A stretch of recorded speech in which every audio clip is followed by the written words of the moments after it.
गेले 20-25 वर्ष या सगळ्या परिसरामध्ये अतिशय तन्मयतेने काम करणारे माजी आमदार सुरेशजी जेतलिया त्यांच्या सर्व सहकाऱ्यांच्या अभूतपूर्व पक्षप्रवेशाप्रसंगी या ठिकाणी उपस्थित असलेले राष्ट्रवादी काँग्रेस पक्षाचे राष्ट्रीय अध्यक्ष, राज्याचे उपमुख्यमंत्री आदरणीय अजितदादा पवार, जिल्ह्याचे पक्षाचे अध्यक्ष माजी आमदार अरविंदजी चव्हाण,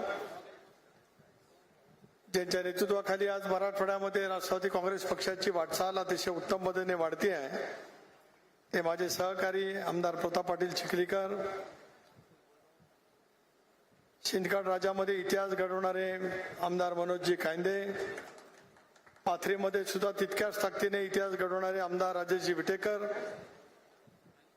मराठवाड्याचं कार्यक्षेत्र असलेले विधान परिषदेचे सदस्य आमदार विक्रमजी काळे, आमदार सतीशराव चव्हाण, कार्यक्रमाच्या निमित्ताने या ठिकाणी उपस्थित असलेले बळीरामजी कडपे, सुरेशजी नागरे, आमचे दुसरे सहकारी प्रदेश रवींद्रजी तौर, भाऊसाहेब गोरे.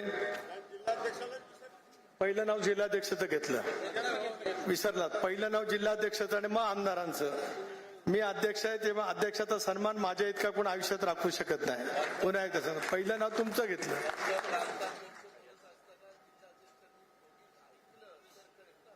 आता ते दुसरीकडे बोलायला लागते, त्याला मी काय करणार. थोडस अजून सवय लागायची आहे, थोडं शिस्त लागली का आपोआपच ऐकायला येईल. पहिलं नाव तुमचं, मग बाकी आमदारांचं. आमदारांपेक्षा वरचा सन्मान जिल्ह्याच्या अध्यक्षाचा तुमच्यासाठी.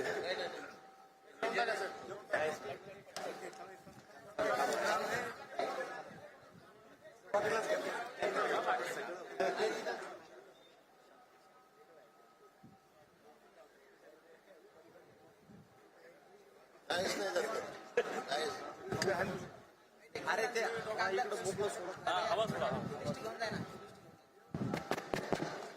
नाही ना. व्यासपीठावर उपस्थित असलेले सर्वच सन्मान्य पदाधिकारी, आमचे बुलढाण्याचे अध्यक्ष नाजर साहेब, काजी साहेब, मधुकरराव जेतलिया साहेबांच्या समेत आलेले त्यांचे सर्व विविध स्तरावरती काम करणारे सन्मान्य पदाधिकारी, नगरपालिकेच्या माजी नगराध्यक्ष जेतलिया बहिणी, अभूतपूर्व संख्येने या ठिकाणी जमलेल्या माझ्या तमाम परतूर वासीय नागरिक बंधू भगिनी आणि सहकारी मित्रांनो,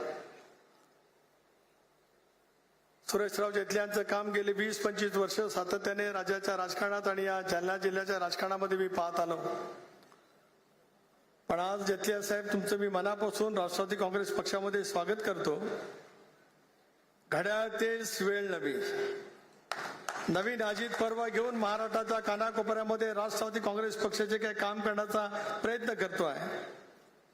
दादांच्या नेतृत्वाखाली लोकशाहीच्या माध्यमातून राष्ट्रवादी काँग्रेस पक्षाने बहुमताने एक निर्णय घेतला, जी विचारधारा स्वर्गीय चव्हाण साहेबांनी आम्हाला दिली.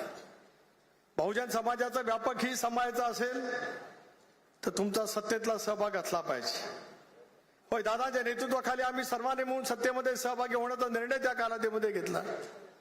प्रफुल्लभाई असतील, भुजबळ साहेब असतील, धनंजय मुंडेजी असतील, दिलीपराव वळसे पाटील असतील, हसन मुश्रीफ असतील, राज्यामध्ये त्यावेळेला निर्वाचित झालेले 43 विधानसभेचे सदस्य असतील, 6 विधान परिषदेचे सदस्य असतील, सर्वांनी मिळून हा निर्णय घेतला की देशाच्या एनडीएच्या सरकारमध्ये सहभागी झालं पाहिजे. एनडीएमध्ये राज्याच्या सरकारमध्ये आम्ही सहभागी झालं पाहिजे. आणि हा निर्णय घेतल्याच्या नंतर स्वाभाविकपणे त्याच्या क्रिया प्रतिक्रिया मोठ्या प्रमाणावरती उमटल्या गेल्या. लोकसभेच्या निवडणुकीमध्ये अपेक्षित असलेलं यश एनडीएला मिळालं नाही.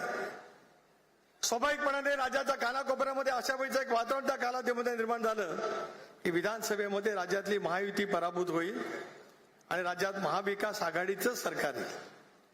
जवळपास 7-8 राज्याचे मुख्यमंत्री तयार झाले होते. मंत्रिमंडळाची यादी संपत नव्हती. मतदान झालं त्याच्या दुसऱ्या दिवशी मुंबईमध्ये सगळे महाविकास आघाडीचे नेते जमले. कोणाच्या तरी हातात स्टेरिंग दिलं, सांगितलं की हे स्टेरिंग महाविकास आघाडीचं, राज्याचं सरकारचं स्टेरिंग कोणाच्या तरी हातात आहे. पण निवडणुकीचे निकाल लागले आणि महाराष्ट्राच्या इतिहासात एक अभूतपूर्व निर्णय आपल्याला पाहायला मिळाला स्वर्गीय चव्हाण साहेबांनी स्वराज्याचा मंगल कलश 1960 साली शिवाजी पार्कच्या ऐतिहासिक मैदानावरती आणला. त्यावेळेपासून झालेल्या निवडणुका 62, 67, 72, 78, 80, 84, 89 म्हणजे 90, 95, 99, 4, 9, 14, 19, 24 या झालेल्या संबंध मराठवाड्याच्या सार्वत्रिक निवडणुकीमध्ये एकेकाळी काँग्रेस पक्षाचं एखादी सरकार या राज्यामध्ये होतं, काही वेळेला युती किंवा लोकशाही आघाडीचं सरकार आलं, पण त्यांनाही जेवढं बहुमत मिळालं नाही त्यापेक्षा जास्ती बहुमत या वेळेला 237 जागांवरती महायुतीच्या पाठीमागे भक्कमपणाने राज्याच्या जनतेने त्या ठिकाणी दिला. तमाम माय माऊलींनी एक प्रचंड प्रमाणाचा विश्वास महायुतीवरती त्या ठिकाणी ठेवला. एक अभूतपूर्व योजना राज्याच्या इतिहासामध्ये अजितदादांच्या नेतृत्वाखाली राष्ट्रवादी काँग्रेस पक्षाने त्याचा पुढाकार घेतला. लाडकी बहीण योजना आणली आणि राज्याच्या कानाकोपऱ्यात असलेल्या माई माऊलींनी महायुतीच्या पाठीमागे जबरदस्त पैकी ताकद त्या कालावधीमध्ये निर्माण केली आणि त्यामध्ये राज्यामध्ये सरकार आलेलं आपल्याला पाहायला मिळू शकतं. घेतल्या जी सगळी अनेक सिद्धांतर तुम्ही राजकारणामध्ये पाहिलीत. एकेका या मतदारसंघामध्ये तुम्ही अपक्ष निर्वाचित झालात. या सगळ्या परिसरामधून तुम्ही विधान परिषदेवरती स्वर निवडून आलात. तुमचं काम आम्ही दीर्घकाळ पाहत त्या ठिकाणी आलो. परतूर सारख्या नगरपालिकेमध्ये अबाधित अशी सत्ता ठेवण्याचं काम परतूर वासियांच्या सहकार्यातून तुम्ही त्या ठिकाणी केलं आणि एक स्वतःच्या नावाची एक वेगळी प्रतिमा या संबंध मराठवाड्याच्या परिसरामध्ये निर्माण करण्यामध्ये तुम्हाला निश्चितपणाने त्या ठिकाणी यश आलं. परंतु या लोकसभेच्या निवडणुकीच्या वेगवेगळ्या घटना घडल्या. अखेरच्या क्षणाला आम्ही प्रतापराव चिखलीकरांना उमेदवारी दिली लोहामधून. राजेश विटेकरांच्या निवडणुकीच्या वरती शिक्कामोर्तब अखेरच्या टप्प्यामध्ये आम्ही त्या ठिकाणी पाथरीमधून केलं आणि डॉक्टर मनोज कायंदेंना उमेदवारी अर्ज भरण्याच्या दिवशी शेवटच्या दिवशी सकाळी 6 वाजता संभाजीनगर विमानतळावरती एबी फॉर्म डॉक्टर मनोज कायंदेंनी दिला. त्यांनी काजे साहेबांनी क्रांती घडवली आणि अजितदादांना जे सोडून गेले ते स्वतःला किती सहकारमर्शी म्हणत असतील तरी त्यांना त्यांची जागा दाखवण्याचं काम माझ्या सिंदखेड राजा मतदारसंघातील जनतेने त्या ठिकाणी केलं आणि त्याच्यातून एक नवीन परिवर्तन झालेलं आपल्याला पाहायला मिळू शकते.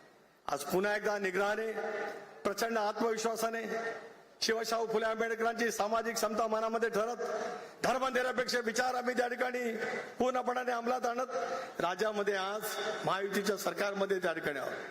दादा, आम्हाला सर्वांनाच अभिमान वाटतोय की तुमच्या नेतृत्वाखाली राष्ट्रवादी काँग्रेस पक्षाने 41 जागांच्या वरती अभूतपूर्व यश मिळालं. कोणतरी काल परवा टीका करताना म्हणाल की 4-5 जागा सुद्धा येणार नव्हत्या. 4-5 जागा येणार नव्हता असं कोणतरी म्हणत होतं. 2 अंकी जागा सुद्धा आम्ही काढता नाही असं अनेक विश्लेषक म्हणत होते. पण मला खात्री होती की दादा ज्या पद्धतीने जनसन्मान यात्रेला पूर्व विदर्भ असेल, पश्चिम विदर्भ असेल, माझा मराठवाडा असेल, उत्तर महाराष्ट्र असेल, पश्चिम महाराष्ट्र असेल, कोकण असेल, मुंबईमध्ये असेल, ज्या पद्धतीने अभूतपूर्व प्रतिसाद मिळाला, लोकसभेच्या निवडणुकीचं वातावरण पूर्णपणाने बदललेलं आहे आणि राज्यामध्ये आपल्याला अनुकूल पद्धतीचं वातावरण निर्माण झालं आहे. अशा पैच्या भावना 40 वर्ष राज्याच्या राजकारणामध्ये माझ्यासारखा कार्यकर्ता फिरत असल्यामुळे त्याला पाहायला मिळालं. 41 जागांच्या वरती यश मिळालं. आज त्याच विचारधारेवर आम्ही चालतो. शिवशाहू फुले आंबेडकरांच्या विचारधारा घेत काम करतो. आज अल्पसंख्याक समाजासाठी मातीची ओढा आणण्याचं धाडस याच महायुतीच्या सरकारमध्ये एका नेतृत्वाने दाखवलेल्या नेतृत्वाचं नाव आहे अजित पवार. त्याचा अभिमान आम्हाला सर्वांना सर्वत्र आहे आणि म्हणूनच महाराष्ट्रात राजकारणामध्ये वेगवेगळे घडलेले बदल तुम्ही आम्ही त्या ठिकाणी पाहू शकतो. आज जेथल्या जे तुम्ही आलात या सत्तानंतरांचा पहिला जाहीर कार्यक्रम पक्ष प्रवेशाचा हा तुमचा आहे. याचा अर्थ तुमच्या गेल्या अनेक वर्षाच्या या सगळ्या परिसरामध्ये असलेला योगदानाचा योग्य पद्धतीचा सन्मान राष्ट्रवादी काँग्रेस पक्ष करतो आहे. त्याची चुणूक म्हणजे आजचा समारंभ आहे असं मी म्हटलं ते काय चुकीचं ठरू शकणार नाही. ज्या संख्येने आपण या ठिकाणी आला याचा अर्थ असा की आता या मतदारसंघामध्ये सुद्धा अरविंदराव तुम्ही जालना जिल्ह्यामध्ये काम करतात. एकेकाळी तुम्ही पण विधिमंडळामध्ये निवडून आलात. परंतु मतदारसंघाची पुनर्रचना झाल्याच्या नंतर तुम्हाला सुद्धा दुर्दैवाने त्या ठिकाणी संधी मिळू शकली नाही. ज्यांना पक्षाने संधी दिली त्यांनी स्वतःच्या मतदारसंघाच्या पलीकडे कधी काय पाहिलं नाही. मग जालन्यामध्ये राष्ट्रवादी काँग्रेस पक्ष दुर्दैवाने मधल्या कालावधीमध्ये वाढला नाही. आता आम्हाला विश्वास आहे की पुढच्या कालावधीमध्ये तुम्ही या ठिकाणी माझे आमदार म्हणून काम करतात जेथल्या जी आहेत आणि माझे मराठवाड्यातील सगळे आमदार या ठिकाणी उपस्थित आहेत. पुढे मराठवाड्यामध्ये सुद्धा राष्ट्रवादी काँग्रेस पक्षाच्या विचाराची पाऊलवाट अधिक मोठ्या प्रमाणावरती झालेली आपल्याला पाहायला मिळू शकेल. चिरंजीवांनी सांगितलं की पाण्याचा प्रश्न आहे. मराठवाड्यामध्ये जर काय सर्वाधिक बॅरेजेस मी आज या ठिकाणी जे वाक्य बोलतोय ते अत्यंत खरं योग्य आहे ते बोलतोय. मराठवाड्याच्या इतिहास जायकवाडीचा प्रकल्प स्वर्गीय शंकरराव चव्हाण साहेबांनी केला. राज्याचे मुख्यमंत्री विलासराव होते, त्यांनी सुद्धा काही कामाला गती देण्याचा प्रयत्न केला. पण मराठवाड्यामध्ये जर काय सर्वाधिक बॅरेज जर काय बांधले गेले असतील तर अजितदादांच्याकडे जलसंपदा खातं असताना या मराठवाड्यामध्ये फार मोठ्या प्रमाणात बॅरेजेस बांधले गेले. त्याचा परिणाम मराठवाड्यामध्ये सुद्धा टप्प्याटप्प्याने काय होईना, पण आज शेतकऱ्यांच्या जीवनामध्ये झालेला बदल तुम्हाला मला त्या ठिकाणी पाहायला मिळू शकते. तुम्ही सत्तेसाठी सुरेशराव आल्या नाहीत. या सगळ्या परिसराचा विकासाची कामं दादाच्या नेतृत्वाखाली राष्ट्रवादी काँग्रेस पक्ष करू शकताय या विश्वासाने तुम्ही या ठिकाणी आलेला आहात. मी आज तुम्हाला प्रदेशाध्यक्ष म्हणून सांगतोय, मराठवाड्यातल्या माझ्या सर्व सहकार्यांना पक्ष म्हणून तुम्हाला लागणारी सर्व ताकद प्रदेशाध्यक्ष तुमच्या पाठीमागे दादांच्या नेतृत्वाखाली उभी करील असा शब्द सुद्धा या कार्यक्रमाच्या निमित्ताने या ठिकाणी देऊ इच्छितो. स्थानिक स्वराज्य संस्थांच्या निवडणुका असतील, जिल्हा परिषद पंचायत समितीच्या दीर्घकाळ झाल्या नाहीत, नगरपालिका नगरपंचायतीच्या निवडणुका झाल्या नाहीत, महानगरपालिकेच्या निवडणुका गेली 2 वर्ष झाल्या नाहीत. याचं कारण सर्वोच्च न्यायालयामध्ये एक याचिका प्रलंबित आहे, त्याच्यामुळे तो निर्णय त्या ठिकाणी होऊ शकला नाही. लवकरात लवकर निर्णय होईल. पक्षाचं संघटन एका बाजूला वाढणं, विकासाच्या कामाला अधिक गती देण्याच्या दृष्टिकोनातून प्रयत्न करणं आणि समंजसपणाने लोकहिताचे निर्णय करणारे प्रथम कार्यकर्ते ज्या वेळेला असतात, नेते ज्या वेळेला असतात, त्यांना पक्षाच्या प्रवाहामध्ये सोबत घेऊन उद्याच्या भविष्यातली वाटचाल करणं हे आम्ही सगळेजण काम निश्चितपणाने करणार आहोत. मला एका गोष्टीचं आज या ठिकाणी सांगायचं आहे की जेतले साहेब मधल्या कालावधीमध्ये आपल्या कुटुंबावरती प्रसंग आला. अनेकांना वाटलं की त्या प्रसंगातून तुम्ही पुन्हा उभे राहू शकाल की नाही, पण तुमची दांडगी इच्छाशक्ती, समाजाची सेवा करण्याची अविरत पद्धतीची तुमच्या मनामध्ये असलेली भावना आणि समाजाचं तुमच्यावरती असलेलं उदंड प्रेम, म्हणून त्याच तत्परतेने तुम्ही या समाजाची सेवा करण्यासाठी वाटचाल करतात आणि राष्ट्रवादी काँग्रेस पक्षामध्ये प्रवेश करतात. एक अलौकिक असा क्षण परतूरची जनता या ठिकाणी अनुभवते आहे. उद्याच्या भवितव्याच्या कालावधीमध्ये सुद्धा आपण याच पद्धतीने काम करण्याचा प्रयत्न करू. आज हिंगोलीमध्ये राष्ट्रवादी काँग्रेस पक्षाचा एक आमदार आहे, नांदेडमध्ये आहे, कारण एका जागांवरती आम्ही लढलो. पाथरीमध्ये परभणी जिल्ह्यामध्ये सुद्धा एका जागांवरती लढलो, ते एक जागेवरती यश मिळालं. बुलढाण्यामध्ये सुद्धा एका जागांच्या वरती लढलो, यश मिळालं. संभाजीनगर, जालना या जिल्ह्यामध्ये आम्हाला निवडणूक लढण्याची मनामध्ये इच्छा असून सुद्धा त्या ठिकाणी संधी मिळू शकली नाही, म्हणून सतीश चव्हाणांना डेप्युटेशन वरती पाठवलं. डेप्युटेशन संपल्यावर परत आले. विश्वास आहे की पुन्हा मराठवाड्यामध्ये सुद्धा पक्ष मांडायच्या दृष्टिकोनातून त्यांच्या हातून सुद्धा नक्की त्या ठिकाणी काम होईल.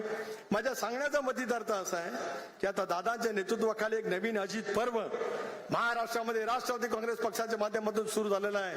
त्याला पूर्णपणाचं पाठबळ सुरेशराव तुमच्या पक्ष प्रवेशाच्या निमित्ताने त्या ठिकाणी होईल. मधल्या कालावधीमध्ये नांदेडच्या काही सहकाऱ्यांचा पक्ष प्रवेश झाला, पण तो मुंबईला झाला.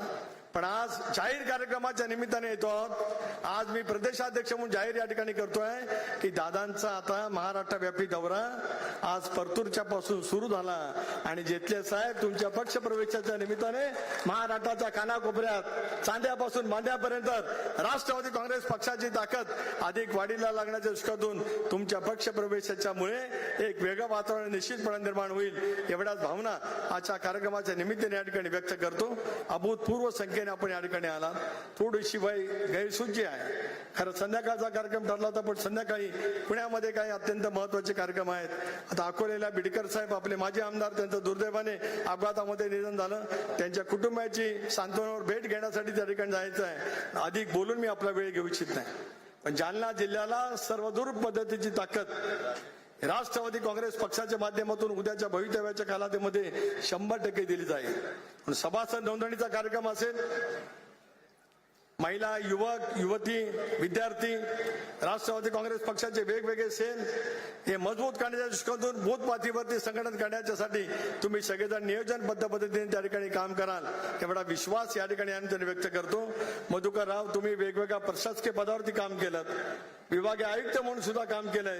इतक्या वर्ष तुमच्या प्रशासकीय कामाचा योग्य तो उपयोग संघटनेच्या पुढच्या वाढीसाठी राष्ट्रवादी काँग्रेस पक्ष सुद्धा निश्चितपणाने करेल एवढंच या ठिकाणी आम्ही सांगतो.